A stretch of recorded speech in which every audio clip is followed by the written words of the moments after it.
Santorini dan gempa-gempanya, bahaya tersembunyi di balik keindahan. Apa yang harus dilakukan jika salah satu destinasi paling memukau di planet ini menyembunyikan ancaman yang mengintai? Di balik fasad yang dicat putih dan laut biru kehijauan, Santorini menyimpan vulkanisme laten yang mampu mengubah nasibnya secara radikal. Pulau ini seolah keluar dari mimpi, tetapi pesonanya adalah hasil dari salah satu kekuatan alam paling dahsyat. Alasan para ahli memantau dengan cermat surga Yunani ini terpendam di kedalaman. Santorini merupakan bagian dari busur vulkanik Helenik, sekumpulan pulau yang dibentuk oleh benturan abadi antara dua lempeng tektonik raksasa. Bayangkan kerak bumi seperti mozaik dinamis, dengan kepingan yang terus bergerak mengukir wajah planet ini. Di sini lempeng Afrika perlahan menyusup di bawah lempeng Laut Aegea dalam fenomena yang dikenal sebagai subduksi. Mekanisme ini tidak hanya membentuk gunung dan jurang, tetapi juga menghasilkan panas dan tekanan ekstrim, melelehkan batuan dan menciptakan reservoir magma di perut bumi. Selama berabad-abad, magma ini naik, membentuk pulau-pulau vulkanik yang kini memesona dunia, termasuk Santorini. Namun pulau ini bukan sekadar titik vulkanik di peta, ia adalah babak menakjubkan dalam geologi. Ribuan tahun lalu, ia menjadi tempat salah satu letusan paling dahsyat yang pernah tercatat. Dikenal sebagai letusan Minoa, yang terjadi sekitar tahun 1600 SM. Bencana ini menghancurkan sebagian besar pulau, mengukir kaldera raksasa yang kini membentuk bulan sabitnya yang terkenal. Ini bukan ledakan biasa. Kekuatannya begitu besar hingga jejak abunya mencapai Greenland yang jauh. Di Mesir,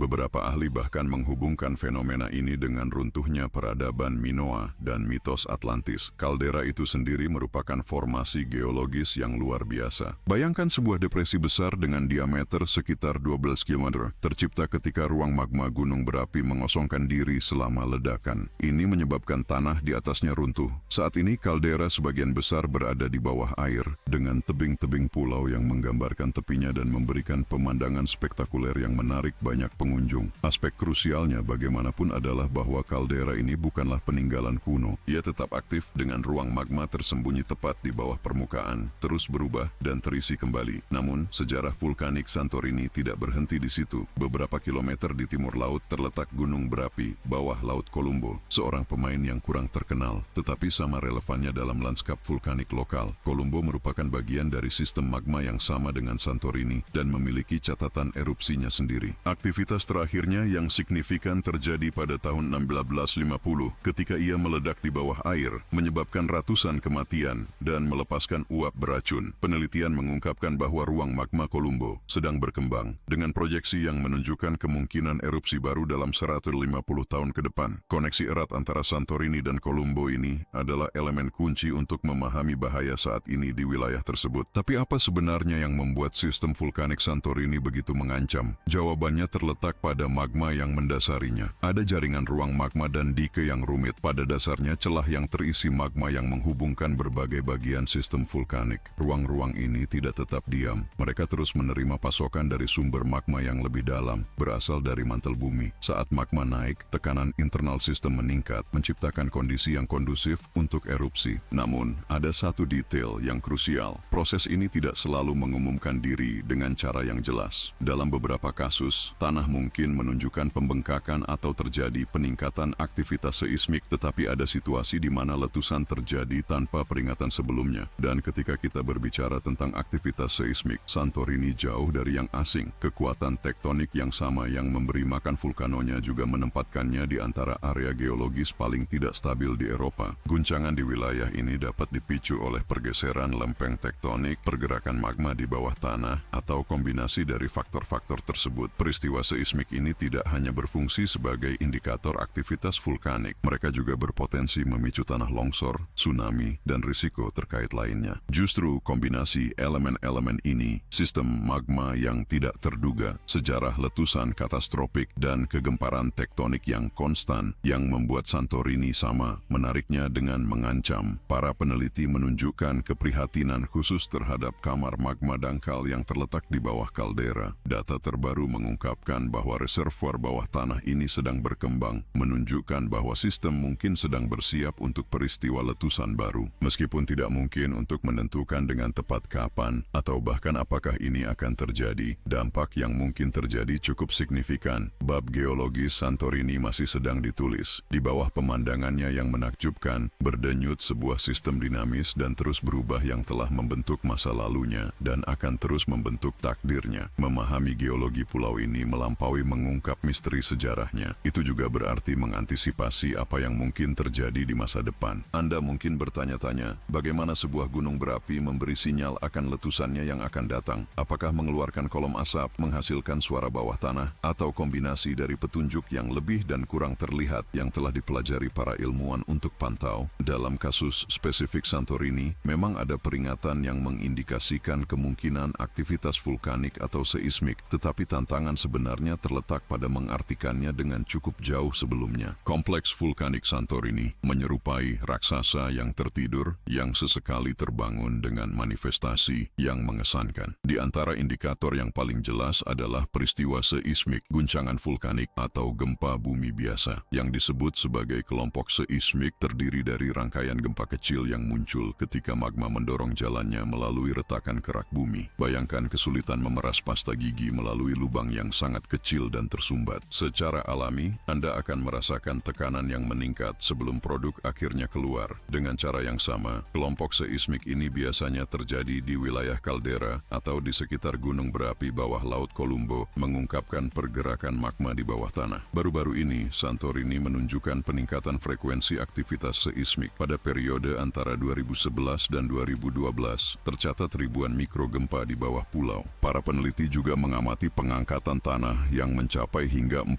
cm di beberapa lokasi. Fenomena ini, yang disebut deformasi permukaan oleh ahli geologi, jelas menunjukkan akumulasi magma di kedalaman, memberikan tekanan ke atas. Meskipun tidak menjamin letusan yang akan segera terjadi, tanda-tanda ini membuktikan bahwa sistem vulkanik tetap dinamis. Namun, guncangan seismik dan perubahan relief bukan satu-satunya indikator. Gunung berapi juga mengeluarkan gas melalui celah di tanah, terutama karbon dioksida, CO2, dan belerang dioksida, SO2, yang dilepaskan ketika magma naik. Pemantauan emisi ini memberikan data berharga tentang proses bawah tanah. Peningkatan tiba-tiba dalam konsentrasi belerang dioksida misalnya, dapat menunjukkan naiknya magma dan risiko letusan. Secara historis, selama letusan Kolumbo pada tahun 1650, pelepasan gas beracun menyebabkan banyak korban jiwa. Hari ini, analisis gas-gas ini merupakan salah satu strategi utama yang digunakan oleh para peneliti untuk menilai ancaman vulkanik, dan petunjuknya tidak hanya berasal dari darat dan udara. Peristiwa bawah laut juga memainkan peran yang sama pentingnya. Gunung berapi bawah Laut Kolombo telah menonjol dalam studi-studi terbaru, dan bukan tanpa alasan. Pada tahun 2006, ditemukan bahwa gunung ini memiliki ruang magma yang terus berkembang, terletak sekitar 3 km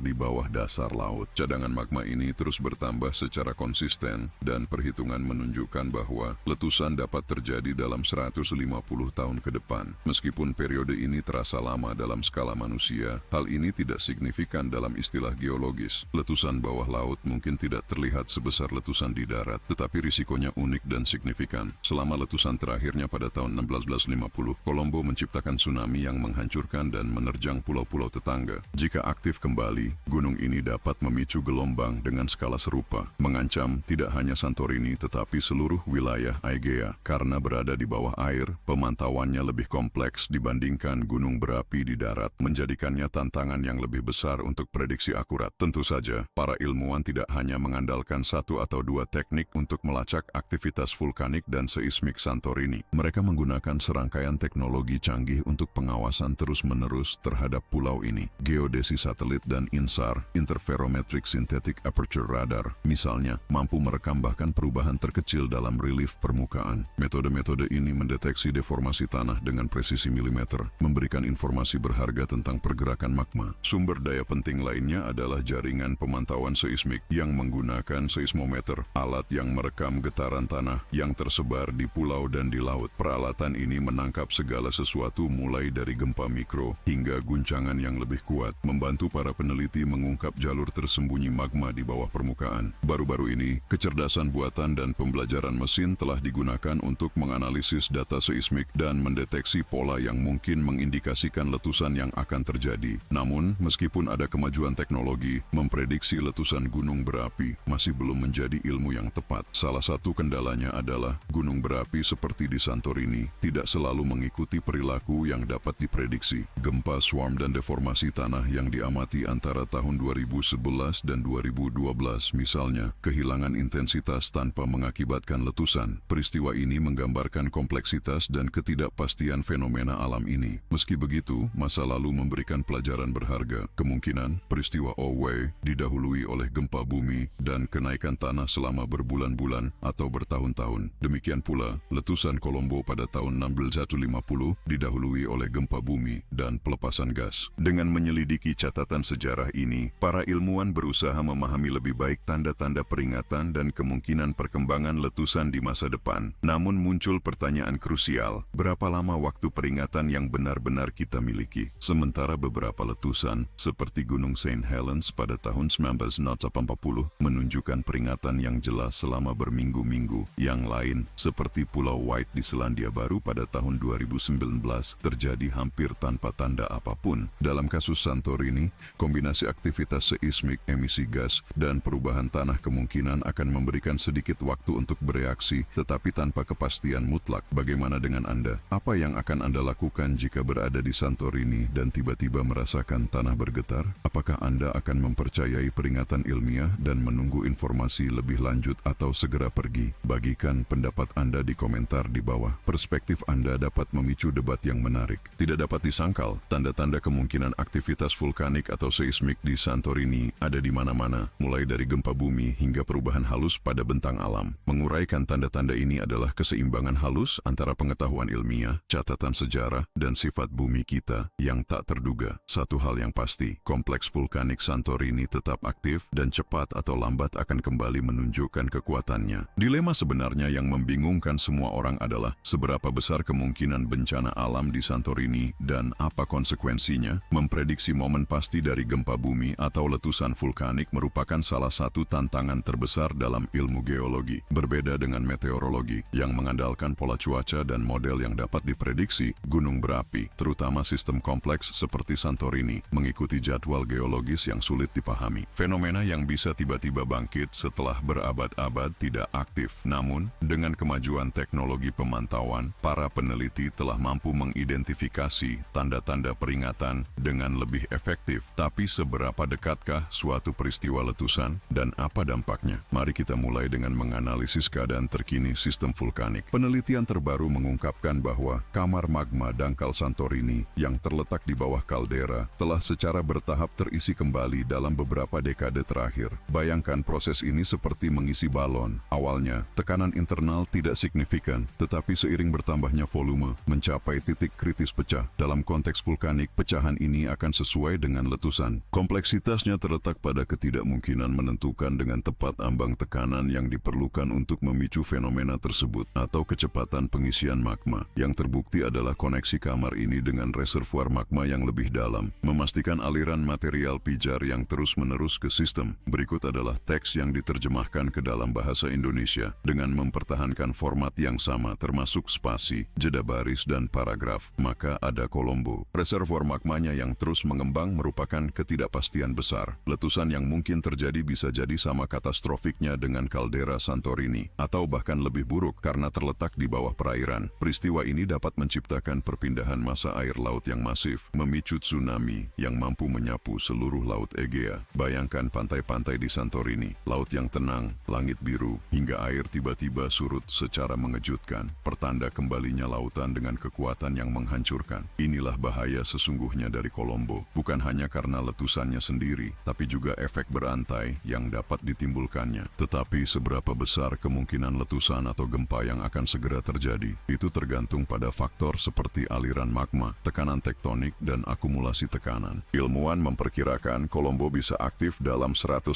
tahun ke depan, tapi ini adalah proyeksi berdasarkan data yang terbatas. Demikian pula, ruang magma dangkal di bawah Santorini menunjukkan tanda-tanda pergerakan, namun mustahil untuk memprediksi apakah atau kapan ia akan meletus. Yang penting adalah memahami bahwa kedua sistem ini masih aktif, dan di mana ada aktivitas vulkanik, di situ ada risiko. Bahkan tanpa letusan, gempa bumi tetap menjadi ancaman konstan di area ini. Posisi Santorini dekat zona tumbukan antara lempeng Afrika dan Egea menjadikannya salah satu wilayah paling seismik di Eropa. Gempa bumi yang signifikan dapat memicu longsor atau bahkan mengganggu keseimbangan vulkanik, meningkatkan risiko risiko letusan. Dampaknya pun akan meluas keluar wilayah. Catatan sejarah mengungkapkan bahwa guncangan di Laut Egea mengirimkan gelombang seismik melintasi Mediterania, memengaruhi area jauh seperti Kreta, Turki, bahkan Italia. Dampak potensial dari bencana alam di Santorini bisa sangat menghancurkan, baik secara lokal maupun global. Di pulau tersebut, letusan gunung berapi atau guncangan seismik dapat merobohkan bangunan, merusak sektor pariwisata, dan memaksa evakuasi ribuan penduduk dan turis. Renungkanlah, destinasi wisata yang sangat penting ini menerima jutaan pengunjung setiap tahun, dengan konsentrasi tinggi di sekitar kaldera. Dalam skenario letusan, kolom abu dapat melumpuhkan lalu lintas udara, gelombang raksasa akan menghantam zona pesisir, dan pelepasan gas beracun membuat udara tidak layak dihirup dalam skala besar. Ledakan vulkanik besar-besaran dapat memengaruhi iklim global, karena partikel dan gas yang dilepaskan ke atmosfer memantulkan sinar matahari. Catatan sejarah menunjukkan bahwa peristiwa Mano menyebabkan pendinginan iklim, mengganggu produksi pertanian dan masyarakat jauh melampaui wilayah Yunani. Namun, tidak semuanya bersifat katastrofik. Sisi positifnya adalah para ahli kini memiliki lebih banyak sumber daya daripada sebelumnya untuk memantau dan menanggapi aktivitas vulkanik dan seismik. Proyek Multimerik misalnya telah memasang peralatan berpresisi tinggi di dasar laut dan titik-titik strategis untuk terus memantau gempa dan pelepasan gas. Teknologi seperti satelit dan seismograf mengumpulkan data tanpa henti, sementara sistem kecerdasan buatan menganalisis tren dan mendeteksi potensi peringatan dini. Kemajuan ini memberikan pemahaman lebih jelas tentang proses bawah tanah, memungkinkan respons cepat jika terjadi perubahan. Meski demikian, persiapan di wilayah ini masih dalam pengembangan. Popularitas Santorini sebagai destinasi wisata menuntut strategi evakuasi dan inisiatif kesadaran menjadi prioritas. Menghadapi letusan atau gempa bumi yang signifikan, transparansi dalam komunikasi akan menjadi kunci untuk menyelamatkan nyawa. Otoritas dan peneliti berkolaborasi untuk menyeimbangkan bahaya dengan ketergantungan ekonomi pada pariwisata di pulau itu. Meskipun melindungi area dengan arus orang yang begitu intens tetap menjadi tantangan yang cukup besar. Apa pelajaran yang bisa diambil? Aktivitas vulkanik yang intens dan guncangan seismik mengungkapkan kekuatan yang tak terbendung dan sifat tak terduga dari planet kita. Di kedalaman, sistem yang terus berubah tidak hanya membentuk geografi pulau ini, tetapi juga menganyam narasi sejarah dan budayanya. Kemungkinan letusan atau gempa baru tetap ada, tetapi demikian pula kemampuan kita untuk mempelajari dan mengurangi bahaya tersebut. Sementara kita terpesona oleh pemandangan surgawi Santorini, kita tidak boleh melupakan apa yang berdenyut di bawah kaki kita, energi primordial yang mampu membangun dan menghancurkan. Meskipun kita tidak menguasai keinginan bumi, kita bisa mengurai peringatannya dan bersiap untuk apa yang mungkin datang. Jika Anda terpesona oleh sains dan teka-teki geologi Santorini, jangan lupa untuk menyukai dan berlangganan agar kita bisa menjelajahi fenomena luar biasa lainnya bersama-sama. Dan jangan pernah kehilangan percikan rasa ingin tahu yang mendorong kita untuk mengeksplorasi yang tidak diketahui.